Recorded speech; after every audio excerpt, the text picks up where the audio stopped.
Okey, charger ni sangat murah dan sangat membantu untuk orang macam saya ni. Dia jenis banyak, bukan banyak motor lah, banyak kereta lah, yang suka repair sendiri. Tengok charger ni, saya ada motor 2-3 biji juga. Kadang-kadang motor saya tak semua saya naik, tapi tiba-tiba dia kong kan. Kalau dah kong, saya cabut bateri tu. Ni bateri motor saya 250 punya motor, Honda CRF 250. Saya nak cas, dan bagusnya dia boleh repair sekali. Okey, kita cas kita cas dia.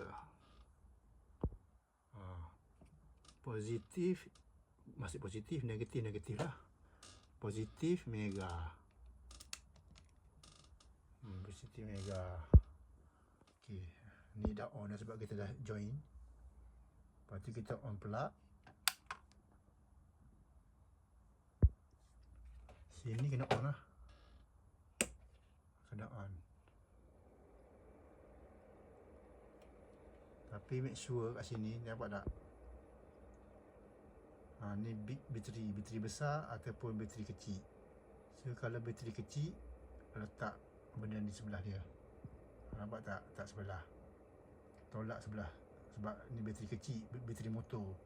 Kalau awak cas bateri besar, bateri kereta, awak kena tolak sebelah sini, big bateri ni.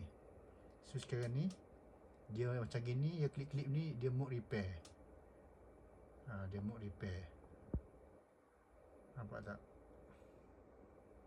Mode repair.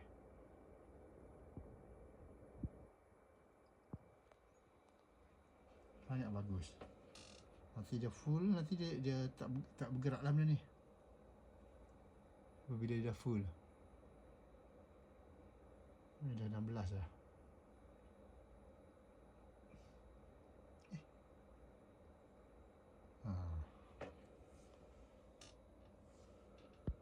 Sangat bagus, charger ni sangat bagus. Charger kita nak cas apa-apa pun memang senang. Bateri kereta, bateri motor, bateri lori semua boleh.